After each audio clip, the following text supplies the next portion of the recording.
মনে করি যে রাষ্ট্র আলাদা জিনিস আর ধর্ম আলাদা জিনিস, রাষ্ট্র আলাদা জিনিস, মসজিদ আলাদা জিনিস না।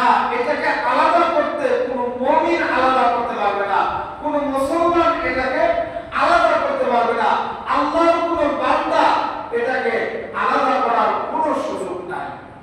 কারণ আপনি মসজিদে আসছেন নামাজ পড়ার জন্য, নামাজ যে পড়বেন এই নামাজটা আপনি কেন পড়বেন? আল্লাহর বান্দা এই জন্য নামাজ পড়তে আসেন, তাই না? আল্লাহর বান্দা না, আপনি আল্লাহর বান্দা মুমিন, এই কারণে মসজিদে আসেন নামাজ পড়ার জন্য। মসজিদে যেরকম ভাবে আপনি মুমিন, ঠিক তেমনি আপনার ঘরেও আপনি মুমিন, আপনার সমাজেও ঠিক ওইরকম ভাবে মুমিন। আর ঠিক তেমনি ভাবে একজন মানুষ, একজন আল্লাহর বান্দা যে নিজেকে মুসলমান দাবি করে, সে সংসদেও মুমিন, সংসদেও আল্লাহর বান্দা, মসজিদেও আল্লাহর বান্দা, সংসদেও সে আল্লাহর বান্দা, আদালতেও সে আল্লাহর বান্দা। কিন্তু আমরা এটাকে আলাদা করেছি। মসজিদে আসছি নামাজ পড়ার জন্য, কোরআন তেলাওয়াত করব, কোরআন দিয়ে নামাজ পড়ব।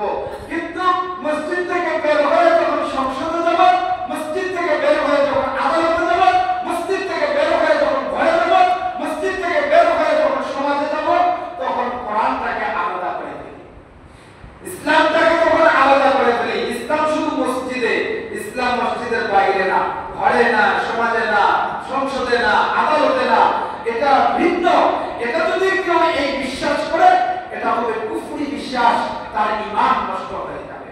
কেউ যদি এই বিশ্বাস করে লালন করে, কেউ যদি এই চিন্তা চেতনা সে লালন করে, তাহলে সে ঈমান নষ্ট হয়ে কুফরি হবে, আর এই কুফরির মাধ্যমে তার ঈমান নষ্ট হবে।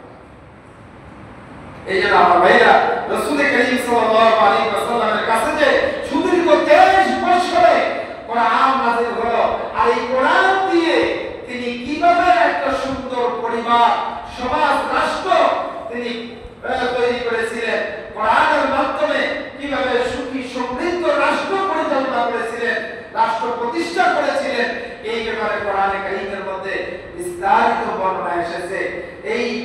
এই বিষয়ের উপরে কোরআনের